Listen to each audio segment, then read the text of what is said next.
ये बताओ, जो वेबसाइट में हम डिज़ाइन देते हैं क्या लगाते हैं उसके लिए? C S S. C S S को लगाने के कितने तरीके होते हैं? सी एस एस कौन कौन से होते हैं? Inline, external, internal. मतलब पता है कब किसको कहाँ लगाते हैं? उसी को देखते हैं, थोड़ा आज ध्यान से देखिएगा जिसको नहीं पता है। So C S S actually क्या होती है? This is known as a cascading style sheet. Okay, it is basically used if you want to give the design to your website or the web page. It is basically used to give the design to your web page. We use CSS. ठीक है, किसी भी CSS को web page पर apply करने के तीन तरीके होते हैं. There are three ways to apply CSS on a web page. तो जो सबसे पहला तरीका होता है उसे हम बोलते हैं इनलाइन स्टाइल. ये जो इनलाइन स्टाइल होता है ये इंडिविजुअली टैग के ऊपर एप्लीकेबल होता है. It is applicable on HTML tag individual. ठीक है, हर टैग पे एक एक करके लगाना पड़ता है. इसको कभी भी लगाओगे तो इसका एक सिंटैक्स होता है. हम इसे लगाते हैं कुछ इस तरीके से. यहाँ पे लिखते हैं स्टाइल, उसके बाद यहाँ पर देते हैं प्रॉपर्टी. जी बोलिए. नहीं, तो हम यहाँ पर प्रॉपर्टी में लिखते हैं स्टाइल. ठीक है, और दो चीज़ें यहाँ पर डाली जाती हैं, प्रॉपर्टी और वैल्यू. अगर आपको और भी प्रॉपर्टीज लगानी है तो हम लगाते हैं सेमीकोलन, फिर हम यहाँ लगाते हैं प्रॉपर्टी अगेन, ये वापस आएगा. इसके बाद यहाँ पर फिर से प्रॉपर्टी लिखते हैं. तो ये प्रोसेस लगातार चलता है. ठीक है, प्रॉपर्टी देनी है, वैल्यू देनी है. किसी को भी जब वैल्यू असाइन करते हैं तो ये कॉलन का साइन आपको यूज करना होता है, ये ध्यान रखना. और अगली कोई प्रॉपर्टी आपको देनी है तो आप इसको टर्मिनेट करेंगे with the help of semicolon, ये साइन लगाएंगे. फिर ऐसे ही सेम अगली प्रॉपर्टी आप अप्लाई करें और उसको वैल्यू असाइन करें. ऐसे लगातार आप कितनी भी चाहें उतनी प्रॉपर्टी दे सकते हैं. इसको एक बार लगा के देखें. तो हम यहाँ पर एक पेज बनाते हैं. तो हमने यहाँ पर पेज को नाम दिया लेट सपोज पेज 1. मैं ऐसे एक नाम दे देता हूँ HTML. स्टार्ट किया. यहाँ पर मैं एक हेडिंग बनाता हूँ. हेडिंग के अंदर लिख देते हैं इंट्रो. उसके बाद एक पैराग्राफ बनाते हैं. पैराग्राफ में लिख देते हैं कुछ इंट्रो. फिर एक हेडिंग बनाते हैं.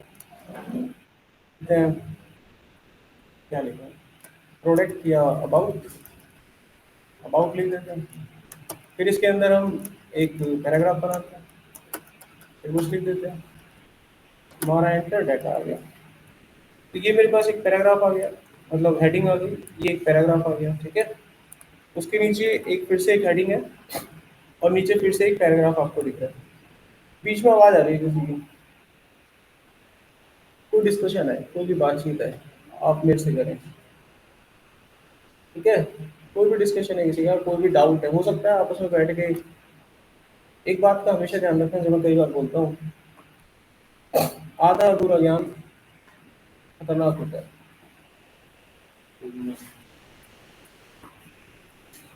हेलो, हाँ जी, गुड मॉर्निंग.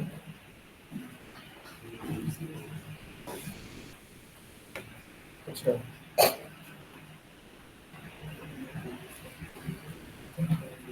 अच्छा, तो ये बोला .NET का बैच, मैंने कहा नहीं.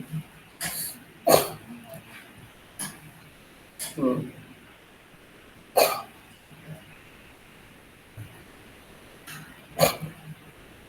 वो ठीक है, वो ठीक है, आप बैठा दो.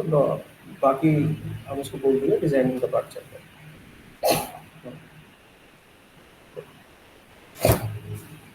हेलो, किसी बच्चे को झूठ बोल के नहीं बैठाना चाहिए. देखो यहाँ पे सामने. तो मैं वही कह रहा था, आपस में अगर कोई डिस्कशन चलता है, कोई डाउट होता है एक दूसरे के बीच में, तो क्लियर कर ले, मुझसे कर ले क्लियर। हो सकता है मैं अच्छे से क्लियर कर पाऊँ। तो ये चीज़ें थोड़ा ध्यान रखें, और हो सकता है कोई चीज़ आपके पास ऐसी हो जो मेरे पास ना हो, तो हम साझा कर सकते हैं। याद रखें, आपस में बातचीत ना करें। तो देखिए मैंने यहाँ पर ये डाटा बना लिया, पेज को रन करते हैं तो साइट मेरे पास यहाँ पे आ जाएगी। तो डाटा आ गया। अब मान लो मुझे डिज़ाइन अप्लाई करना है ओनली ऑन दिस पैराग्राफ, ठीक है, कोई भी डिज़ाइन हो सकता है छोटा मोटा। तो जिस पैराग्राफ पे आप डिज़ाइन अप्लाई करना चाहेंगे, आपको उस पैराग्राफ पे इंडिविजुअली जाना पड़ेगा। तो CSS अप्लाई करने के लिए वो उसको इंडिविजुअली टारगेट करना पड़ेगा। अब मैं यहाँ पे लिखूंगा स्टाइल, ठीक है, और यहाँ स्टाइल के अंदर अब मैं इसको डिज़ाइन देना चालू करूँगा। तो जैसा तरीका बताया गया था, पहले प्रॉपर्टी लिखेंगे, फिर आप वैल्यू देंगे। तो मान लो मुझे इसका कलर चेंज करना है, तो हमने प्रॉपर्टी लिखी कलर, और अब मैंने इसको एक वैल्यू दे दी। तो कुछ भी एक वैल्यू हम इसको दे देता है, तो कुछ कलर बन गया होगा इसका। तो यहाँ पर ये फ़ॉन्ट कलर थोड़ा सा फीका सा बढ़ गया है, ठीक है, चेंज हो गया। अब ये समझ में नहीं आ रहा कलर, है ना, तो एक काम करते हैं, इसको लाल कर देते हैं। तो ये हमने इसको लाल कर दिया। अब समझ में आ रहा है। अगर मान लो मुझे फिर से कोई प्रॉपर्टी इसके ऊपर अप्लाई करनी है, तो क्या करना है आपको, सेमीकोलन लगाना है। फिर से कोई दूसरी प्रॉपर्टी लगाओ। मान लो मैं चाहता हूँ इसकी विड्थ को कम कर दिया जाए, तो हमने विड्थ लिखा और यहाँ पे डाल दिया मैंने 600 पिक्सल्स में देना होता है इसका साइज। तो ये देखो विड्थ इसकी क्या होगी, कम होगी। तो एक एक करके लगाना पड़ेगा। अब ऐसा मानकर चलिए आप कोई वेबसाइट बना रहे हो, उस वेबसाइट में 15-20 पैराग्राफ है, और आप उन सभी पैराग्राफ पे सेम डिज़ाइन होता है, वो पैराग्राफ पे लगाना होता है आपको। तो आपको हर पैराग्राफ में जा जाके क्या करना पड़ेगा, कोड लिखना पड़ेगा। ये दिक्कत हो जाता है।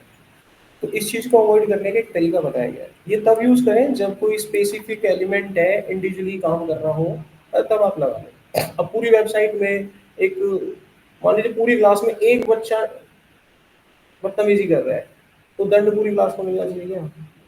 किसको मिलना चाहिए? उसी को मिलना चाहिए। उसी के खिलाफ कोई एक्शन होना चाहिए। क्या एक्शन ले सकते हैं? अगर आप मेरी जगह होते तो क्या लेते, बताइए। हाँ, इसको नॉर्मल तरीके से बोलना है, तो उसको बुरा ना लगे। नहीं, ज़्यादा से ज़्यादा क्या कर सकते हैं भाई, तुम अकेले में घुसे, अकेले में क्लास ले लेना, क्लास डिस्टर्ब हो रही है, आप जा सकते हैं, समझ में आया? क्लास से बाहर निकाल। समझ में आ, समझ जाए तो ठीक है, ना समझे तो देखो दूसरा रास्ता यही है, आप क्लास से बाहर चले जाओ। बदतमीजी किसी से करते नहीं है, और वो बदतमीजी करे। मैंने आपको एक तरीका शायद आपको नहीं बताया, 3 तरह के लोग होते हैं, हमेशा याद रखना। दुनिया में 3 तरह के इंसान होते हैं। ये नियम पढ़ाई में भी लागू होगा और आपके जीवन में भी लागू होगा। अगर कोई सामने से गाली देता है, एक इंसान होता है जो कुछ नहीं बोलता, एक इंसान होता है सामने से गाली, उसने पलट के गाली दी, ये तीसरी लेवल पे आता है वो आदमी। ठीक है, कौन से लेवल पे आता है? तीसरे लेवल पे आता है। एक आदमी होता है सामने से गाली दी, दूसरे ने गाली नहीं दी लेकिन चिल्लाया, वो शाउट हुआ उस पर, ये कौन से लेवल पे आता है? दूसरे लेवल पे आता है। एक सामने से गाली दी, उसने इसको इग्नोर किया और स्माइल दे दी, ये कौन से लेवल पे आता है? जो तीसरा वाला हरकत किया ना मैंने, उससे वो ज़्यादा चलेगा। याद रखना है बात। और जितने भी बड़े लोग होते हैं, सभ्य लोग होते हैं, वो यही तरीका अप्लाई करते हैं। और ये आसान नहीं है। जितना मेंटली आपको स्ट्रॉन्ग इसमें होना पड़ता है ना, पहले और दूसरे में 2 मिनट लगते हैं, 2 मिनट में बोल सकते हैं आप। लेकिन जो लास्ट वाला मैंने प्रोसेस बताया, वो सबसे ज़्यादा खतरनाक है। अच्छा देखो, तो अभी क्या है कि मैं इंडिविजुअली किसी को अगर टारगेट करना चाहता हूँ, पूरी वेबसाइट के स्ट्रक्चर को नहीं छेड़ूंगा यार, मैं जाके इनलाइन लगा दूंगा खेल का। लेकिन पूरी वेबसाइट को मैं शुरू से बनाने की कोशिश कर रहा हूँ, तो मैं सेम तरह का कंटेंट उसमें रखना चाहूँगा। तो मुझे ये अप्रोच यूज नहीं करनी है। ठीक है, इंडिविजुअली टारगेट करने के लिए आप ये अप्रोच यूज करें। तो उसके लिए एक और अप्रोच आपको बना के दी गई है, जिसको हम लोग कहते हैं इंटरनल स्टाइल शीट।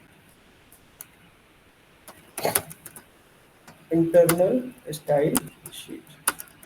अब इसमें क्या होता है कि इसमें जो CSS अप्लाई करते हैं, वो पूरे पेज के ऊपर एक साथ अप्लाई होती है। It is used to apply CSS on a single page। एक पूरे पेज पे अप्लाई हो जाएगी आपकी CSS, एक एक करके टैग को टारगेट नहीं करना पड़े। अब ये कैसे अप्लाई होती है, इसका तरीका होता है। इंटरनल CSS जब भी आप अप्लाई करते हो या लिखते हो, तो इसको हमेशा हेड में लिखा जाता है, right inside the head section. ठीक है, तो हेड सेक्शन में इसको लिखा जाएगा कुछ इस तरीके से, ये लिखा जाता है, हेड सेक्शन होगा इस तरीके से। और इसमें दो चीजें होती हैं, ये एक सिंटैक्स फॉलो करेगा, और इसका सिंटैक्स होता है, सबसे पहले होगा सिलेक्टर, फिर आप इसके अंदर लिखेंगे प्रॉपर्टी और वैल्यू, और फिर से कुछ लिखना है तो सेम ये तरीका आपको लगातार फॉलो करना है, प्रॉपर्टी एंड देन वैल्यू, ऐसे लगातार आप देते रहिएगा। अब ये जो सिलेक्टर प्रॉपर्टी, ये जो सिंटैक्स आपने लिखा है, ये सिंटैक्स आपका किसके अंदर होगा, हेड के अंदर होगा, ये बात आपको जो है ध्यान रखनी है। तो जिसको ये पता होगा वो अपना इंटरनल सीएसएस जो है वो अप्लाई कर सकता है, ठीक है। थोड़ी सी प्रायोरिटी को समझ लीजिए। प्रायोरिटी की अगर हम बात करें तो इनलाइन की प्रायोरिटी ज़्यादा होती है, इसको भी देखते हैं।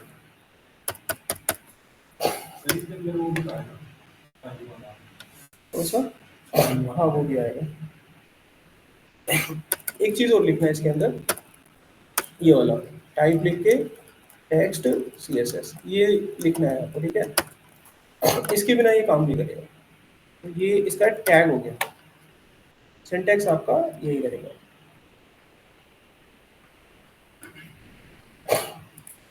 तो एक्चुअली ये इसका सिंटैक्स है जो नीचे लिखा हुआ है, लेकिन लिखना इसको स्टाइल के अंदर है। ओके चलिए इसको अप्लाई करते हैं। हाँ ये लिखना है।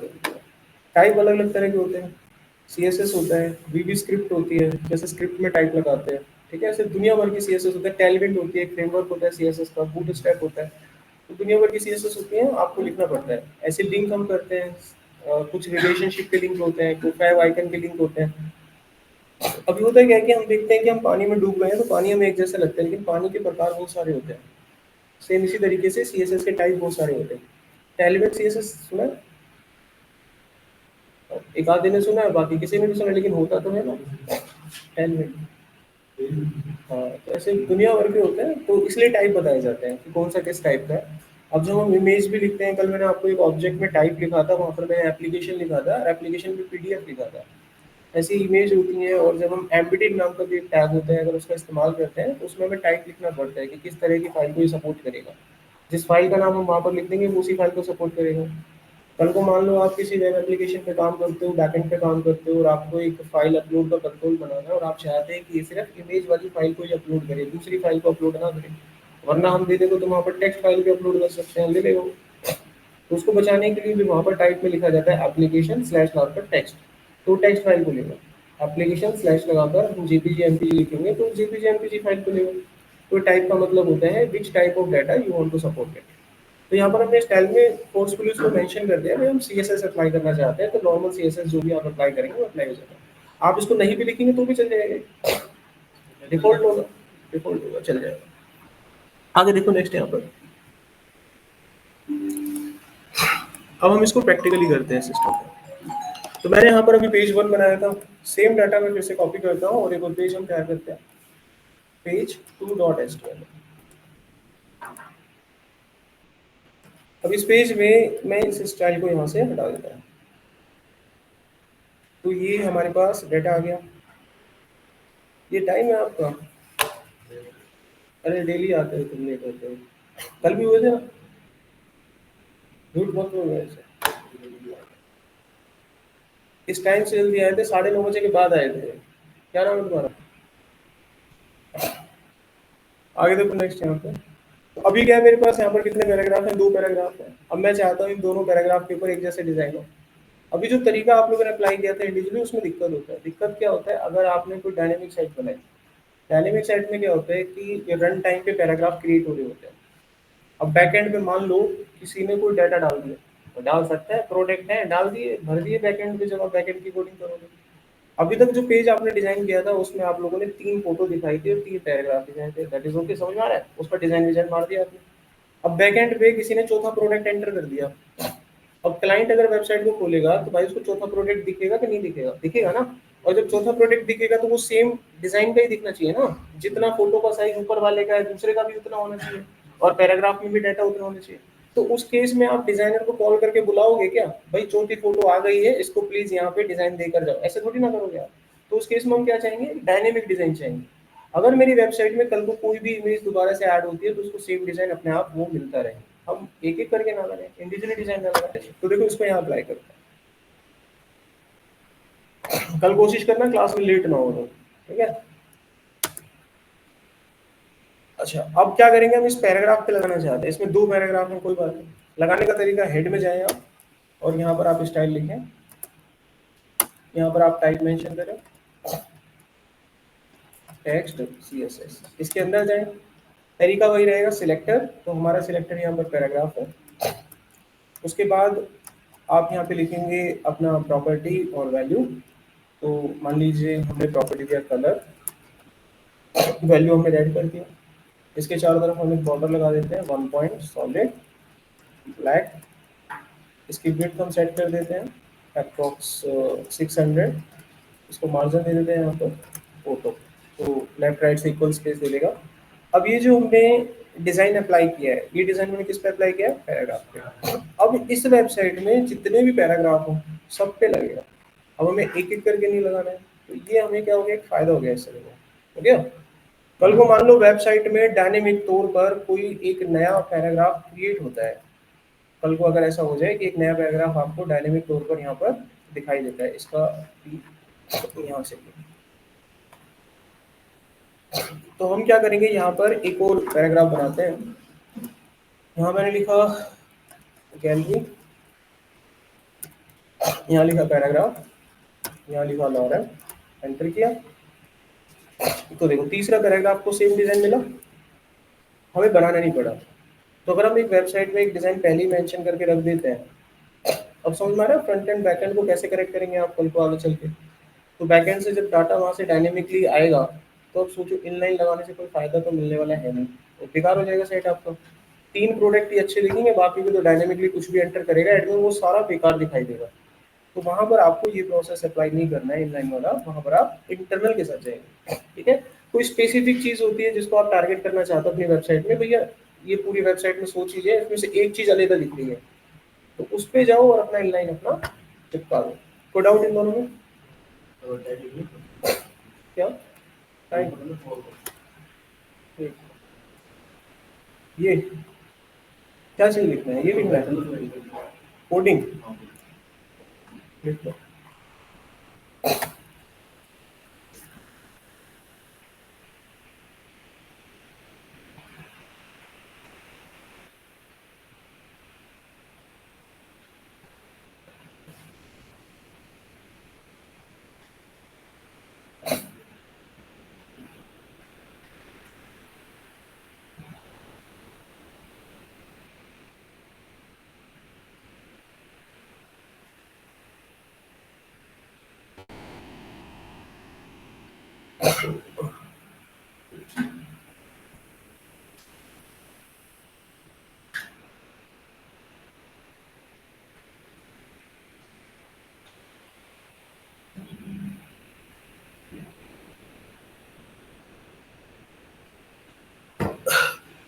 लिख लिया। ओके, नेक्स्ट देखिए हमारे पास तीसरा टाइप ऑफ सीएसएस क्या होता है।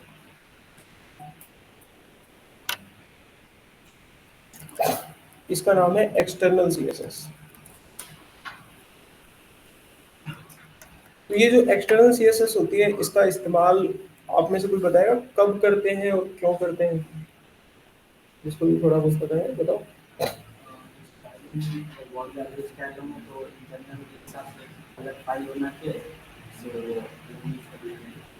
और कोई इसको तब यूज करता है जब हमें पूरा वेब पेज को ही डिजाइन करना है, वो काफी तो सारे स्टाइल हो। वो तो वेब पेज में वैसे भी अगर डिजाइन HTML में देखें तो मोस्ट इजी है, बहुत सारे सेपरेट करने के लिए, सीएसएस को सेपरेट करने के लिए एक चीज ये मान सकते हैं कि अगर आपको सीएसएस को सेपरेट करना है, अपने एचटीएमएल से सेपरेट करना है, तो क्या करेंगे, एक्सटर्नल सीएसएस लगाएंगे, ठीक है। जैसे अंडरग्राउंड फिटिंग होती है बिजली की, एक एक्सटर्नल फिटिंग होती है। इंटरनल समझ में आता है, अंदरूनी, एक्सटर्नल मतलब बाहरी, कोई ब्लास्ट होगा तो बाहर होगा, अंदर हमारी दीवारें सेफ रहेंगी, तो नाम से ही समझ में आ रहा है इंटरनल, एक पॉइंट हो सकता है। दूसरा कोई फर्क, तो ये याद रखना हमेशा, इस चीज को हम लोग क्या कह सकते हैं, मेंटेनेंस करना आसान हो जाएगा।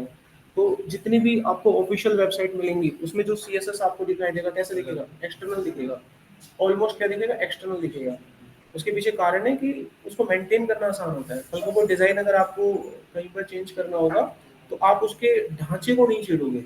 वही वेबसाइट का ढांचा आपने खड़ा किया HTML के अंदर, और ढांचे में गड़बड़ हो गया तो इमारत गिर जाएगी, डिजाइन को छेड़ेंगे। कॉमन सेंस लगाने की कोशिश करा करो, ठीक है। बाकी चीजें तो अपने आप समय के साथ सीख जाओगे आप। आधार बेसिक अपना मजबूत करिए। फ्रेशर का काम यही होता है। फ्रेशर का काम मैं कई बार आप लोगों को बोल चुका हूँ, अपना आधार मजबूत करने की कोशिश करें। आगे का रास्ता तो अपने आप तय हो जाएगा। एग्जाम्पल के रूप में अगर आप कार चलाना सीख रहे हो, हाईवे पे तो कोई भी चला लेगा, बाजार में चलाओ, कम पानी में चलानी आएगी, आ रहा है को समझ में। सेम कहानी हमारे यहाँ पर भी लागू होती है, ठीक है। तो पहला फर्क हो गया। दूसरा कोई फर्क बताए तो, दूसरा पहला तो फर्क यहाँ लिख देते हैं, separation of CSS from our web page. तो हमारे वेब पेज से एक सेपरेशन क्रिएट कर देता है। इससे हमें क्या फायदा होगा, easy to maintain, easy to maintain the design in web pages. चलो, और कोई दूसरा फर्क इसका, सर्वर पे यूज करने सर्वर पे लोड कम पड़ेगा। भी आपने सारा होगा। नहीं, रेंडर तो होता ही है। आप एक्सटर्नल भी लगाते हैं तो रेंडर तो होता है। एग्जांपल के रूप में अगर तारे अंदर से जाके दीवार के अंदर से, लोड उतना ही पड़ता, बाहर से जा रही है तो भी वायरिंग पे लोड उतना ही पड़ रहा है, लोडिंग पे फर्क नहीं आएगा आपका। इजी टू मेंटेन हो गया, इजी टू मेंटेन हो गया। इसका मेन फर्क होता है consistent look. Consistent look, it can be apply on a multiple pages. Inline एक टैग पर लगती है, इंटरनल एक पेज पर लगती है। उस पेज पर जो आपने इंटरनल CSS लगाई है, जो भी CSS लिखी है, क्या आप उसको दूसरे पे लगा सकते हो? कनेक्ट कर ही नहीं सकते आप। एक्सटर्नल मल्टीपल पेज पर अप्लाई की जा सकती है। तो क्या बेनिफिट मिला, एक बार हमने CSS लिख दी, अब मेरी वेबसाइट में या एप्लीकेशन में 50 पेज है, और हमें अपने पेज में इस तरह का डिजाइन देना है कि उसमें जितने भी पैराग्राफ आएंगे उसको एक पर्टिकुलर डिजाइन देना है, हेडिंग जो आएंगे उसको पर्टिकुलर डिजाइन देना है, मेन्यू जो भी आपको किसी पेज पे दिखेगा उसको ये डिजाइन देना है। अब हम हर पेज पे जाके लिखेंगे नहीं, हर टैग में जाके लिखेंगे नहीं, हम एक एक्सटर्नल CSS लिख देंगे, और उस एक्सटर्नल CSS को अपने किसी भी पेज में जाके क्या कर देंगे, लिंक कर देंगे। अगर एप्लीकेशन में 10 पेज हैं, आप 10 के 10 पेज से उसको लिंक कर दीजिए। इससे क्या होगा, कम कोड लिखना पड़ा, बार बार लिखना नहीं पड़ा, एक ही एक्सटर्नल CSS सबके अंदर फिट हो गई। अब कोई भी पेज चलाओगे सबके अंदर सेम डिजाइन मिलेगा। इससे हमें क्या फीलिंग आएगी, कंसिस्टेंट लुक, एक जैसी फीलिंग आएगी। आपने इस चीज को फील करके देखो। आप किसी वेबसाइट को खोलते हो, अगर आप MD यूनिवर्सिटी की साइट को खोलते हो, या ऑनलाइन शॉपिंग तो करते होंगे आप लोग, फ्लिपकार्ट का पेज वगैरह खोलते होंगे। जब आप खोलते हो तो उसके बाद उसके पेजेस में रेंडर होते हैं बार बार लगातार, तो आप लोगों ने एक चीज फील करी होगी, उसमें एक जैसी फीलिंग ही आती है हमें। कभी किसी को ऐसा लगा कि दूसरे तीसरे पेज पर आने के बाद मुझे अमेजोन वाली फीलिंग आने लग गई है, मुझे नापतोल वाला पेज दिखाई दे रहा है, ऐसा कोई डिजाइन दिखता है? हर पेज का डिजाइन भी कॉपीराइट होता है, याद रखिएगा, डिजाइन भी कॉपीराइट होते हैं। अगर फ्लिपकार्ट की साइट इतनी अच्छी है तो दूसरा कोई क्यों नहीं बना लेता, कॉपीराइट होता है। जैसे आपके राइट्स होते हैं, ऐसे सोच भी होती है ना आपकी। अगर आपके पास कुछ सर्विस है, सोच है, अगर थिंक प्रोसेस है, तो उसका भी कॉपीराइट होता है। और आपने कोई चीज सोची है, थिंक प्रोसेस किया है, और इससे ये आइडिया डेवलप हुआ है, उसका भी कॉपीराइट हो सकता है। तो मेरे इस कॉपीराइट से क्या मतलब है आप लोगों को कहने का, कल को कोई साइट दें, किसी की कॉपी उतार के मत दे देना। ये यहाँ तो चल जाता है, ऑफिशियली नहीं चलता है। कल को आप क्या करोगे, आगे चल के ऑफिस में काम करोगे ना, आपको काम मिलेगा। और जब पूंछ में आग लगती है तो आदमी कुछ भी करता है। और जब आपको लगेगा ना आग लग रही है पीछे, पूंछ जला दी गई है बॉस के द्वारा, अब काम करना है कल तक, तो क्या करोगे? अरे उसी की जैसी साइट खोलोगे, कोड को कॉपी करोगे, कहीं ना कहीं से जुगाड़बाजी लगाओगे और चिपका दोगे, कई काम से। बड़ी बड़ी यूनिवर्सिटी होती हैं, जो बाहर की यूनिवर्सिटी होती हैं, उनमें जो एग्जाम भी होते हैं ना, अगर आप गूगल से भी कोड को टेप दोगे ना, वो पकड़ लेंगे। उन पे ऐसे ऐसे कोड होते हैं, उस कंपाइलर में आपको कोड को चलाएंगे, और जहां जहां आपने कहीं से चेपा होगा ना, वो लाल हो जाएगा, गए काम से। और ऑफिशियली साइट होती है, ये नहीं कर सकते आप। कारण को समझिए, सब कुछ बना बनाया फिर भी आप क्यों बैठे हो तुम, कारण है कुछ। आज बना बनाया सब कुछ आप डालो, अपने आप आ जाएगा सब, बनाने की क्या जरूरत है, डालिए सारा साइट आ जाता है, डिजाइन आ जाता है। नहीं ले सकते आप।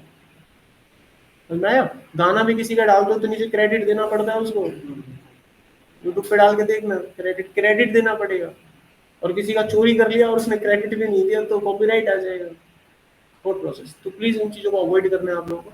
कुछ लीगल डॉक्यूमेंटेशन होती हैं उन्हें आप यूज कर सकते हैं, उनकी पूरी छानबीन करें। जैसे कुछ गाने अगर आप डाल सकते हो तो वो लीगल होते हैं, आप उन्हें लगा सकते हो। कंटेंट क्राइटेरिया पब्लिकली होते हैं तो वो यूज कर सकते हैं। ये सारा आपके सिलेबस का पार्ट है। ये ऐसी छोटी छोटी बुनियादी बातें हैं जो आप लोग नहीं जानते और गड़बड़ कर बैठोगे। कल को मैं भी आपको कोई डिजाइन दूंगा, आप मुझसे ज्यादातर जितने भी बच्चे होंगे सब क्या करेंगे, कहीं से उठाया, किसी का चिपकाया, मोस्टली यार यही होता है। मैंने उस दिन भी देखा था बहुत अच्छा अच्छा सीएसएस लगा के आप लोगों ने भेजा, पता नहीं आपने कैसे लगा, जबकि मैंने सीएसएस नहीं पढ़ाया था। हो सकता है पहले से आता हो, मैंने सीएसएस टच भी नहीं करा था। और डिजाइन भाई वो देख के घबरा जाए, क्या सीएसएस लगा रखा है उसको, इतनी सीएसएस आईडी डॉट और भाई, ओ भाई समझ से क्या बात है, कुछ भी हो सकता है। आजकल तो चैट जीपीटी है, अगर आप वहां जाके सीधा लिखेंगे ना, please create a web page with the responsive, और पढ़ पढ़ पढ़ थोड़ा गया, उतार दो, कौन लगा रहा, मतलब आउटपुट से मतलब है, आप समझिए है ना। तो मुद्दा वो नहीं है, आपको आना चाहिए वो बनाना।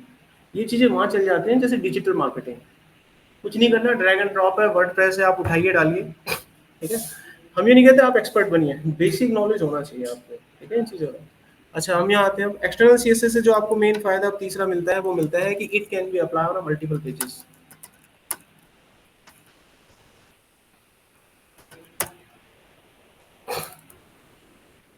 कल को आप लोगों को पता नहीं आप लोग मिले कि नहीं मिले हो, कल को बाहर के कुछ लोग होते हैं, उनके असाइनमेंट देखे हैं आप लोगों ने कभी, उनके असाइनमेंट के सॉल्यूशन भी उन्हें पता होते हैं कहाँ है, लेकिन वो वहां से नहीं उठाते। उनका एग्जामिनर जो बीएससी बीटेक कर रहे हैं ना, वो पेपर में जैसे सबमिट करेंगे फेल हो जाएंगे, कॉपीराइट आ जाएगा, वो डाल के देखते हैं। तो वो इंडिया से कांटेक्ट करते हैं, इंडिया के कोचिंग सेंटर से कांटेक्ट करते हैं, हमें क्यों पता है, हम इसका प्रणाली का भाग है, हम मालूम है इस चीज का। तो कांटेक्ट करते हैं, वो यहाँ पर हायर करते हैं, कहते हैं कि सर हमारा प्रोजेक्ट बनवा दीजिए, कैसा भी बनवा दीजिए बट बनवा दीजिए। और सबकी सोल्यूशन होता है, वो सोल्यूशन भी देते हैं, सर ये सोल्यूशन है, प्लीज ऐसा बनवा दीजिए। हम कहते हैं बेटा ये है तो सही, इंडिया में तो ऐसे चलता है, भाई है तो सही, थोड़ा सा चेंज करके डाल दे। नहीं सर नहीं ले सकते, वो मानेंगे नहीं, कॉपीराइट हो जाएगा।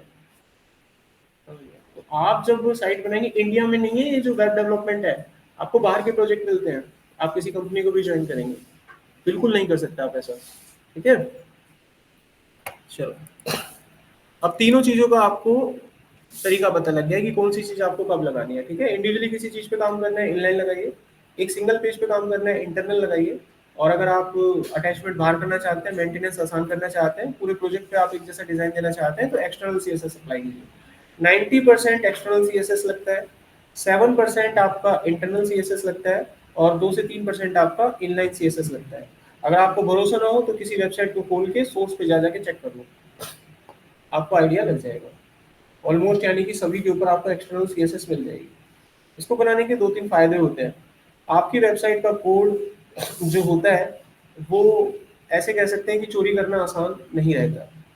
अगर एक इंडिविजुअली कोर्स को लेते हैं तो सीएसएस अलग से खुलती है, जब सीएसएस अलग से खुलती है तो उसको समझने में बड़ा टाइम लगेगा कि फलाना चीज कहाँ लग रही है, खोलेगा वो मैच करेगा, कनेक्ट करेगा। और जब आप इनलाइन या इंटरनल लगाते हो सेम पेज में होती है तो उसको मैच करना आसान होता है, किसी के लिए चोरी करना आसान होता है। इसी के सिद्धांत पर बैकएंड प्रोग्रामिंग होती है। गूगल जिस पे चलता है, गूगल को हर एक कोई बना लेगा ऐसे, तो सोर्स चोरी हो जाए तो गूगल का सोर्स चोरी नहीं कर सकते आप। खोल के देख लेना, डिजाइन दिखेगा नहीं, कुछ और आ रहा होगा उसमें, देखना कल को गूगल दिखता है ना टेक्स्ट बॉक्स एक बटन, खोल के देखना, अगर डिजाइन आ जाए तो कुछ और ही आ रहा होगा। ऐसी एक लैंग्वेज है पीएचपी, आपने क्या लॉजिक लगाया किसी के बच्चे को पता नहीं चलेगा, कोई कोई ढूंढ नहीं सकता। अगर मैं अपने पेज में कहीं लिखता हूँ एचटीएमएल में, अगर मैं लिखता हूँ 2 + 2 = 5 4, अब इसका उत्तर क्या दिखेगा आपको, ऐसे दिखेगा 2 + 2 4, यही दिखेगा ना। अब मैं ज्यादा से ज्यादा रन कर लूंगा तो मुझे वहां कोड में दिखाई देगा रेंडर होके 4, लेकिन मैं सोर्स में देखूंगा तो 4 कैसा आ रहा है दिखेगा मुझे, 2 + 2 करके ला रहा हूँ। इसी चीज को पीएचपी में करो, मैंने पीएचपी में कोडिंग में 2 + 2 लिखा है, पेज पे मुझे 4 दिख रहा है। अब मैं देखना चाहता हूँ लॉजिक क्या लगाया, मैंने सोर्स देखा तो सोर्स में वो 2 + 2 दिखेगा ही नहीं, एचटीएमएल में दिख जाएगा। That is the power of the languages.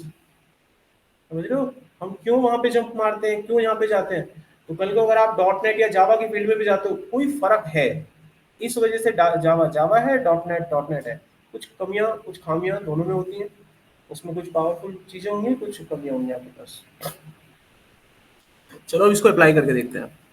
तो इसको अप्लाई करने के लिए मैं इसको तो यहीं रहने देता हूँ, इसको नहीं छोड़ूंगा। तो मैं नॉर्मली यहाँ पर दो पेज तैयार करूंगा, एक का नाम होम रखूंगा और एक पेज का नाम मैं यहाँ पे रखूंगा होम वन होम टू, दो रखता हूँ मैं पेज, ठीक है। तो पहला पेज मैंने रखा home one dot H T M L, तो पहला पेज बना और ये हम डिज़ाइन लगा देते हैं इसमें फटाफट से। इसमें सिंपल मैं ज़्यादा कुछ नहीं कर रहा, एच हेडिंग करा, intro, paragraph, lorem 100, heading 1, about lorem 100। Okay, तो मेरे पास यहाँ पर ये इंटरनल डिज़ाइन आ चुका है। तो अब मैं इसमें क्या करता हूँ, मेरे पास यहाँ पर क्या एक हेडिंग है और एक पैराग्राफ है। ऐसे ही मान लीजिए एक पेज और है मेरे पास, ये तो होम वन हो गया, एक होम टू और बनाते हैं। उस पर भी सेम डिजाइन लेते हैं बट टॉपिक चेंज करते हैं। Home two dot H T M L, मैंने यहाँ पर बस टॉपिक चेंज कर लिया। तो इंट्रो की जगह मैं लिख देता हूँ कॉन्टैक्ट, यहाँ पे गैलरी, ठीक है। इसमें 3 कर देते हैं, 2 की जगह। अब ये मेरे पास 2 अलग अलग डिफरेंट पेज है, ठीक है। अब हमें मान लीजिए किसी ने प्रोजेक्ट बनाने के लिए कहा और उसने बोला कि देखो जो भी हेडिंग आप बनाओगे, हेडिंग आपके पैराग्राफ के बीचों बीच होनी चाहिए। समझ में आ गया। उसका कलर रेड होना चाहिए, समझ में आ गया। बैकग्राउंड कलर ब्लू कलर की एक पट्टी होनी चाहिए, समझ में आ गया। फिर उसने बोला कि जो भी आपकी वेबसाइट में पैराग्राफ होंगे, पैराग्राफ की विड्थ कम होनी चाहिए और वो थोड़ा सेंट्रलाइज होकर चलना चाहिए। पैराग्राफ में जितना भी वो डाटा आप लिखोगे वो बोल्ड होना चाहिए और अंडरलाइन में आना चाहिए। तो ये कुछ बातें उसने मेंशन कर दी। अब इसको हम पूरी वेबसाइट में लगाना चाहते हैं, जितने भी पेजेस आपकी वेबसाइट में उन सब पे अप्लाई करेंगे। तो हम क्या करेंगे, यहाँ पर एक एक्सटर्नल CSS अप्लाई करते हैं, ठीक है। तो हम यहाँ पर एक CSS लिखेंगे, तो हम यहाँ लिख देते हैं स्टाइल डॉट CSS, ठीक है। जो CSS फाइल होती है डॉट CSS करके बनाई जाती है, आप ये लिख दीजिए। अब यहाँ पर CSS लिखने के लिए वही जो सिंटेक्स होता है, प्रॉपर जो सिंटेक्स होता है वो क्या होता है, सिलेक्टर, प्रॉपर्टी और वैल्यू, उसी का आप चयन कीजिए। तो हमारा पहला सिलेक्टर क्या है, H1 हो गया। अब इस सिलेक्टर पे क्या काम करना है, प्रॉपर्टी और वैल्यूज। तो याद करो क्या प्रॉपर्टी दी गई थी, बीच में लाना है डाटा। तो ये देखो टेक्स्ट अलाइन सेंटर हो गया। बैकग्राउंड कलर ब्लू करने के लिए कहा गया था, तो ये हमने बैकग्राउंड कलर इसका ब्लू कर दिया। फोन का कलर चलिए व्हाइट कर देते हैं, तो यहाँ पर हमने कलर को व्हाइट कर दिया, ठीक है। और ओके, हेडिंग वन बन गया। अब पैराग्राफ के बारे में जो कहा गया था वो डाल देते हैं। पैराग्राफ की विड्थ को कम करने के लिए कहा गया था, तो चलिए इसको हमने कम कर दिया। इसको बीच में लाने के लिए कहा गया था, ये मैंने इसको ऑटो कर दिया। इसको बोल्ड करने के लिए कहा गया था, तो यहाँ पर हमने इसको वेट को लगा के फॉन्ट वेट बोल्ड कर दिया। तो इसमें बहुत सारी प्रॉपर्टीज होती हैं, इन प्रॉपर्टीज को R&D कर लेना, और जितनी हो सकेंगी ऑलमोस्ट मैं सारी बता दूंगा, ठीक है। अंत नहीं हो सकता इनका, सारी नहीं बताए, बट इसकी R&D कर लेना आपको, ठीक है। दुनिया भर की प्रॉपर्टीज आपको मिल जाएंगी। फॉन्ट वेट हो गया, बोल्ड हो गया यहाँ पे। अच्छा, अब ये जो भी आपने लगाया है हम चाहते हैं इसे अप्लाई करना, इसके ऊपर, इन 2 पेजेस के ऊपर।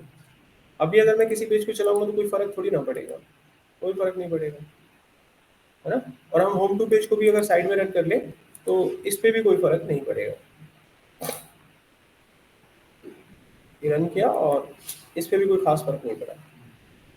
अब फर्क पड़ेगा जब हम लिंक करेंगे यहाँ पे। तो लिंक करने के लिए इसका भी एक सिंटेक्स होता है। इसको भी जब आप अप्लाई करेंगे तो हेड सेक्शन में अप्लाई करेंगे, अप्लाई इन हेड सेक्शन। और इसका अप्लाई करने का तरीका होता है, लिंक नाम की प्रॉपर्टी आप यूज करते हैं। रिलेशनशिप में आप लिखते हैं स्टाइल शीट, और जिस फाइल को आप लिंक कर रहे हैं उसका रेफरेंस देते हैं आप यहाँ पे। तो जो भी रेफरेंस होगा आप डाल दीजिएगा, जो भी फाइल होगी आपकी। तो हमारे केस में फाइल का नाम style.css है, बस, ठीक है। कंप्लीट हो गया। ये भी एक इनलाइन टाइप होता है, तो यहीं कहीं कंप्लीट हो जाएगा। तो यहाँ पर हम उसे यूज कर लेते हैं। तो मैंने लिंक कर दिया एक CSS को, तो ये देखिए ये आ गया अपने ओपन के टैब। और यहाँ पर ये जो CSS फाइल का नाम था वही लिखना है आपको। कुदरती फाइल का नाम आपका style.css ही आ रहा है बाय डिफॉल्ट। और हमने भी उसको जो नाम दिया था वो यही दिया था, यही नाम है। तो इसके ऊपर क्या हो गया, अप्लाई हो गया। अगर हम इसको चलाएंगे तो जो भी डिज़ाइन आपने डाला होगा वो अप्लाई हो जाएगा। और कल को इस वेबसाइट में कुछ भी आता रहे, ऐसा बनता रहेगा। अब हमें डिज़ाइन थोड़ी ना मारना पड़ा कहीं पे। अब मेरे पास दूसरा पेज था, अब इस पे भी कोई कहे कि यार डिज़ाइन लगाओ वही वाला, अब कोडिंग कौन करने बैठेगा। हम इसको भी लिंक कर देंगे। लो बेटा हो गया, मेन फर्क समझ में आया। तो इसी चीज़ का वो यूज़ करते हैं। किसी प्रोजेक्ट में कोई क्लाइंट कहता है कि मेरे को 2-3 डिज़ाइन दिखाओ। अब यार 2-3 डिज़ाइन 2-3 साइट थोड़ी ना बनाएंगे उसके लिए। साइट का कंटेंट तो वही रहेगा और 3-4 सीएसएस लिख लेंगे अलग अलग। कॉमन सीएसएस बना लो। वेबसाइट में क्या होता है, हेडिंग पैराग्राफ ये तो होती हैं कॉमन चीजें। डिजाइन लगा लगा के दिखा देंगे, 3 सीएसएस फाइल है, लिंक बना के रखेंगे, जो चाहिए वो ऑन करके दिखाएंगे, ये चाहिए नहीं चाहिए, दूसरा चाहिए नहीं चाहिए, तीसरा चाहिए, बन गया काम। और ज्यादा खतरनाक सीएसएस आती है तो थीम बना देंगे वेबसाइट में। बहुत ऊपर जाना पड़ेगा, थीम बन जाएगी। वहां पर उसी पेज में लिखा होगा थीम 1, थीम 2, थीम 3। मैंने थीम 1 क्लिक करा, पहली सीएसएस लग गई। थीम 2 क्लिक करा, दूसरी सीएसएस लग गई। कहना आसान है लेकिन उस लेवल पे पहुंचने में बड़ी मेहनत लगती है, but it is possible, applicable है। जैसे वो डार्क मोड हो हाँ हाँ वही, बटन क्लिक करेंगे पूरी डिजाइन चेंज हो जाएगा। वो तो कलर ही चेंज करता है डार्क मोड, तो वो पूरा डिजाइन चेंज कर देगा। इस चीज को समझने के लिए थोड़ा jQuery वगैरह पे मेहनत करना होता है, जावास्क्रिप्ट jQuery। यहाँ तक जो पढ़ा है उसमें कोई डाउट किसी को? इनलाइन, इंटरनल, एक्सटर्नल, कब कहाँ कैसे यूज करना है याद रखना है, ठीक है। अच्छा, अब इसमें 2 इंपॉर्टेंट चीजें हो जाती हैं। अब मेरे पास 13 मिनट है, देखते हैं उसमें कितना कवर होता है। जब हम CSS अप्लाई करते हैं तो CSS में 2 ऐसे कॉन्सेप्ट हैं जो साथ में चलते हैं। जय वीरू की जोड़ी है, इसको बोलते हैं आईडी एंड क्लास। ये जरूर मिलेंगे, अगर कहीं CSS लगा रहे हो तो इसके बिना तो CSS लगती ही नहीं है, मान लो आप। तो एक जगह आईडी मिलेगा, एक जगह आपको क्लास मिलेगा, दोनों का अपना रूल होता है। अब इस रोल को समझते हैं। तो सबसे पहले हम बात करते हैं क्लास की। तो बताओ क्लास का क्या मतलब होता है, कोई बताएगा?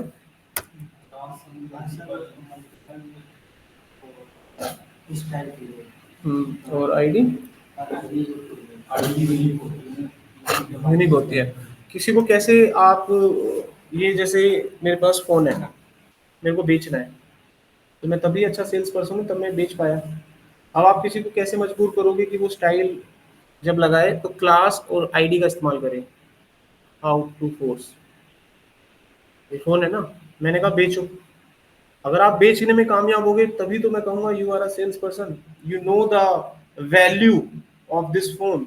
एक्चुअली तभी आप ये बेच पाए, आपको इसकी वैल्यू पता थी। समझ में? अगर मैं कहूँ कि इस फोन को यूज किया जाता है, बातें की जाती है, तो ये तो सब जानते हैं, दैट्स नो पॉइंट। क्लास आपने कहा जो है। अब दूसरे बच्चों को ऐसा विवश कर दो कि वो जो आप कहो उसके बिना वो कर ना पाए, उसी से होगा हो, तब तो वो मजबूरी में से। कोई भी काम आप कब करते हो? जब मजबूर हो जाते हो, जब आपको पता चले ये करना ही पड़ेगा तभी मेरा भला हो सकता है, वरना नहीं। आप यहाँ इसलिए बैठे हो, आपको पता है ये करना पड़ेगा, तभी आप एक ऑल्टरनेट पे जा सकते हो। आपके दिमाग में भी 2-3 ऑल्टरनेट होते हैं। जैसे आप घर के बाहर निकलते हो, ये आपका पहला ट्रायल है, ये पहला ट्राई कर रहे हो आप। आपको क्या लगता है मंजिल खत्म हो गई? बिल्कुल नहीं है ऐसा। ये बातें अभी नहीं पता लगी, थोड़े दिन के बाद पता लग जाएंगी। ये आपका पहला ट्राई है। ऑल्टरनेट सोच रखा होगा उस बच्चे ने जिसको समझ में आ गया कि मैं इस लायक नहीं हूँ, वो ऑल्टरनेट बना रहा है धीरे धीरे।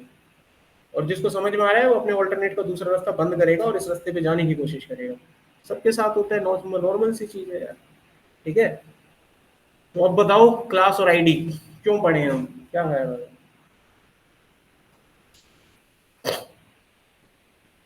तो बच्चा, why we need class and ID? ये तो हम ऐसे भी लगा देते हैं, लग जाती है ना। क्लास और आईडी की क्या जरूरत है? अब मैं बताता हूँ, ध्यान से देखना। बताओ बताओ। आईडी में भी फंक्शन देने के लिए काम आती है। अभी हम CSS की बात कर रहे हैं, CSS में इसे मैं क्यों यूज करूँ? जैसे मल्टीपल पैराग्राफ आपने जैसे बनाए थे, अगर हम मतलब जब सबको ही देना हो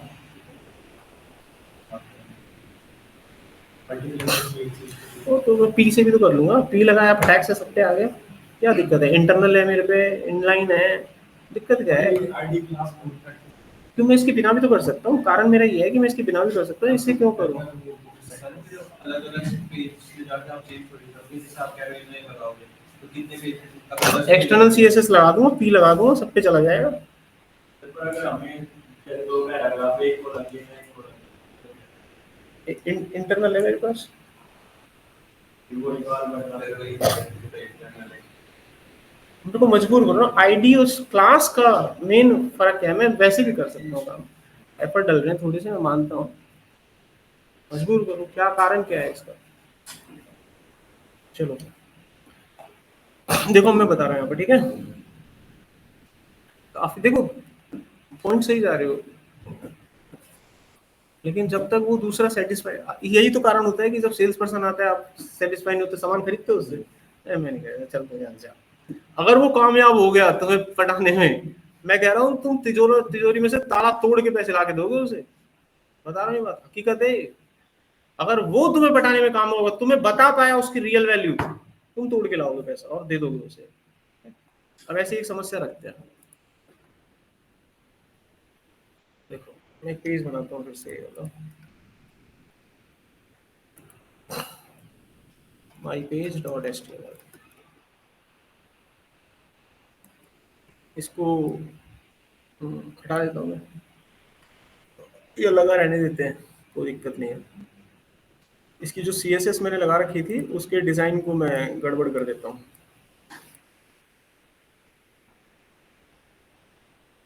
ये मैंने गड़बड़ कर दिया, ठीक है भाई। अब कुछ नहीं है इस पेज में, एकदम पूरा पेज है। क्या नाम दिया था मैंने, माई पेज, एकदम पूरा पेज है। सबसे पहली चीज देखिए कि हम ये CSS कई सारे तरीके हमें पता लगे कि CSS ऐसे भी लगता है, दूसरे तरीके से भी लगता है, बाहर भी लगाते हैं हम, अंदर भी लगाते हैं, गॉट इट। अब हम जब किसी फील्ड में उतरते हैं, तो फील्ड में उतरने के बाद हमारा मेन ऑब्जेक्टिव क्या रहता है काम करने के बाद, कि हम इस वेबसाइट को अब ऑप्टिमाइज कैसे करें, क्या कैसे करें। जब सारी चीज बन जाती है ना, एग्जाम्पल से समझाते हैं। मान लो आप सभी बैठो ट्रेनिंग के दौरान, और मैंने तुम सबको बोला कि चलो बेटा एक सॉफ्टवेयर बनाओ, सब में लगन थी, इनिशियल लेवल पे थे, सबने मेहनत करी, सॉफ्टवेयर बना दिया, और आप में से 30 बच्चों में से 20 बच्चे कामयाब हो गए, और 20 बच्चों ने सॉफ्टवेयर बना दिया, 10 बच्चे अभी भी थे, वो हमें आउट करके चलो भाई तुम जाओ, तुम अभी और पढ़ो। अब 20 बच्चे हमें मिल गए, मक्खन मिल गया। अब सॉफ्टवेयर सबने बनाया, यानी सबको वो लेवल क्लियर हो चुका है जितना हम एक्सपेक्ट कर रहे थे आपसे। अब हम उन लोगों पे पॉलिश करेंगे, अब हम कहेंगे कि अपने अपने सॉफ्टवेयर को चलाओ। जब आप लोगों ने अपने अपने सॉफ्टवेयर को चलाया तो आपका सॉफ्टवेयर रेंडर होगा, प्रोसेस होगा, और अब जब वो प्रोसेस होगा तो किसी का सॉफ्टवेयर 30 सेकंड में रन होगा, लोड होता है जैसे, किसी का सॉफ्टवेयर 5 सेकंड में रन होगा, किसी का 4 सेकंड में रन होगा। तो मैं उस बच्चे को अपने पास बुलाऊंगा जिसका सॉफ्टवेयर 4 सेकंड में रन हुआ था, वो बढ़िया है ना। और जिसका 30 सेकंड में रन हुआ है, मैं उससे क्या करूं यार, बेटर है, ठीक है कोडिंग करी अच्छी बात है, लेकिन अब 20 में से मुझे एक उठाना है, तो मैं किसको उठाऊंगा, जिसका 4 सेकंड में रन हुआ। इसका मतलब उसने उस सॉफ्टवेयर में ऑप्टिमाइज यानी ऑप्टिमल कोड लिखा हुआ है। ऑप्टिमल कोड क्या होता है, कम से कम कोडिंग का उसने इस्तेमाल किया है, सबसे कम कोडिंग का इस्तेमाल किया है। जितने कम कोड हो, आपने देखा होगा HTML में फलाना के जितने पेज होते हैं वो लाइन बाय लाइन रन होते हैं, कोड बाय कोड चलता है, कोड बाय कोड चलता है। 1000 लाइन का कोड रखोगे तो 1000 लाइनें चलेंगे, 50 का रखोगे तो 50 लाइनें चलेंगी, ठीक है। प्रोसेस होने में तो जो टाइम लगता है वो तो लगेगा ही, वो तो आप नहीं छेड़ सकते। जितनी लाइनें कम होंगी उतना आपका कोड रेंडर होगा, बहुत ये समझ में आ रही चीज है। तो हम जब CSS लिखते हैं तो सेम प्रॉपर्टी हम बार बार लिखते हैं। और मुझे ब्लैक करना है किसी को, तो ब्लैक मैंने हर जगह छिपा होगा, पैराग्राफ में भी, हेडिंग में भी, फलाना में भी, पता नहीं ब्लैक को ही आप लोगों ने 25 जगह इस प्रॉपर्टी का इस्तेमाल किया होगा। कलर ब्लैक हेडिंग में भी है, कलर ब्लैक पैराग्राफ में भी है, टर्म सटर्म दुनिया भर की चीजें आपने बना दी होगी। तो वो ब्लैक नाम की जो एक सिंगल प्रॉपर्टी, तो उसका इस्तेमाल 20 बार हुआ है। हम इसे बिल्कुल खत्म नहीं कर सकते, लेकिन मिनिमल कर सकते हैं, मिनिमाइज कर सकते हैं, कम से कम कर सकते हैं। कितना समझ में आ रहा है। जिस दिन हम ये चीज सीख जाते हैं तो हमारा जो कोड है वो कैसा बनने लगता है, ऑप्टिमल होने लगता है। तो बुनियादी चीज क्या है, जब आप कोई चीज स्टार्टिंग में सीखते हो तो आपका दिमाग कभी भी ऑप्टिमल पे नहीं जाना चाहिए, ये मैं बोलता हूँ इस बात को। अगर ऑप्टिमल पे दिमाग जाएगा तो तुम बुनियादी चीज भी नहीं बना पाओगे, बनेगी नहीं, ठीक है। पहले तो बुनियादी चीज बनी, उसके बाद जब आप बार बार लगातार उस चीज को बनाते रहेंगे 7 8 10 बार बनाएंगे, अब फिर तुम्हारा ध्यान ऑप्टिमल पे जाना चाहिए, क्योंकि अब आप उसके आदी हो चुके हो, तो बेसिक बुनियादी चीजें आपको पता लग गई हैं। अब आपसे कहा जाएगा बेटा अब तू अपने आप को सुधार और ऑप्टिमल पे ध्यान दे। आईडी क्लास वहां पर काम आती है। तो अब इसको समझाते हैं। ये 3 पैराग्राफ है। अब इन 3 पैराग्राफ पे मुझे कोई ऐसी चीज लिखनी है जो आपने डेफिनेशन कही थी। मैं यहाँ पर उसका एक टर्म लिख देता हूँ। क्लास जो आपने बोला था बिल्कुल सही था, कॉमन। ये क्या होता है? कॉमन होता है।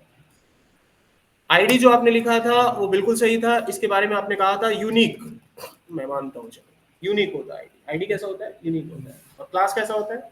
कॉमन होता है। इसका लाइव एग्जांपल है हमारा व्हाट्सएप ग्रुप। तो जो व्हाट्सएप ग्रुप है वो क्लास है, समझते हैं? वो कॉमन है। उस व्हाट्सएप ग्रुप में आप 30 बच्चे हो।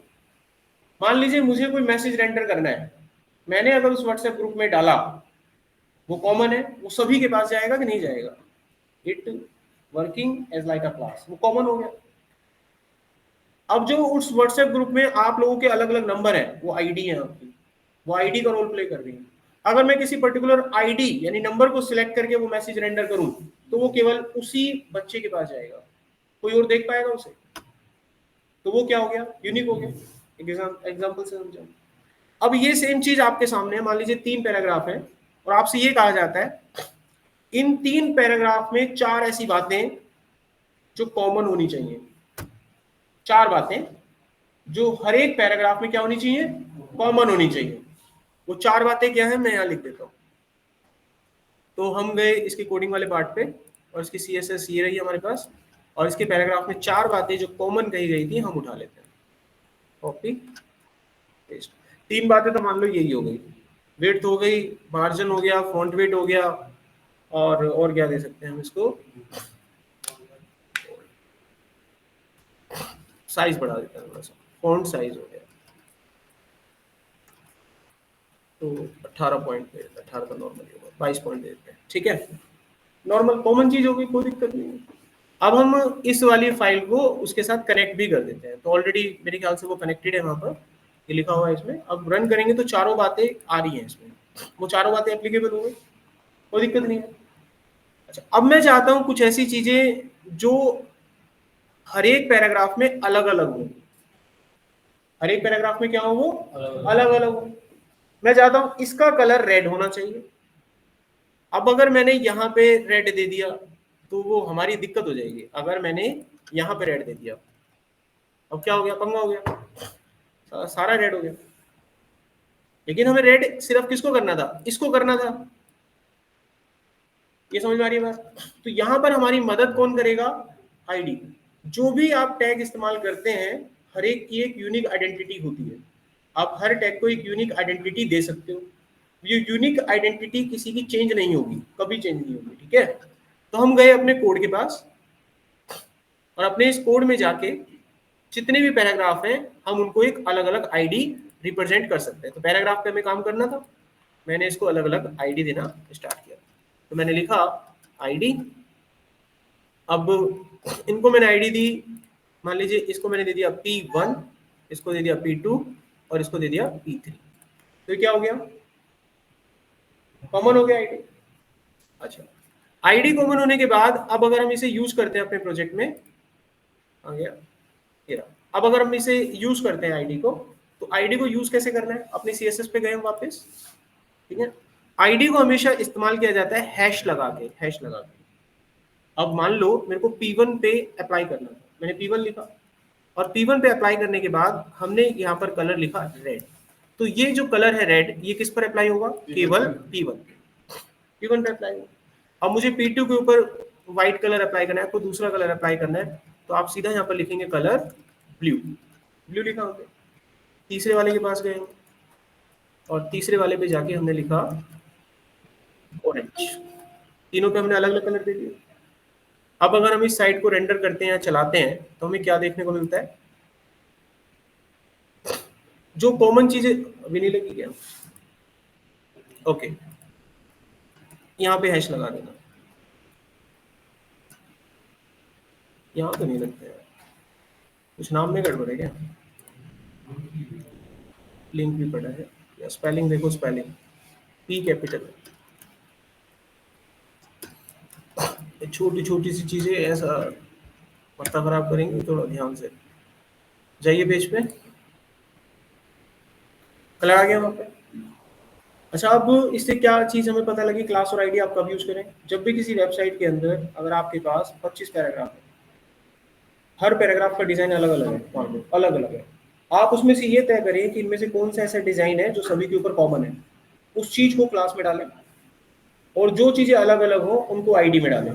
यहाँ पर आपकी मदद क्लास और आईडी ही कर सकते हैं, दूसरा कोई तरीका नहीं है। अगर आप मान लीजिए इंटरनल भी अप्लाई करेंगे तो सब पे अलग अलग जाएगा। अगर आप इनलाइन भी अप्लाई करेंगे तो टैग में जा जाके लिखना पड़ेगा। दूसरा कोई रास्ता नहीं है अगर आप ये नहीं जानते तो।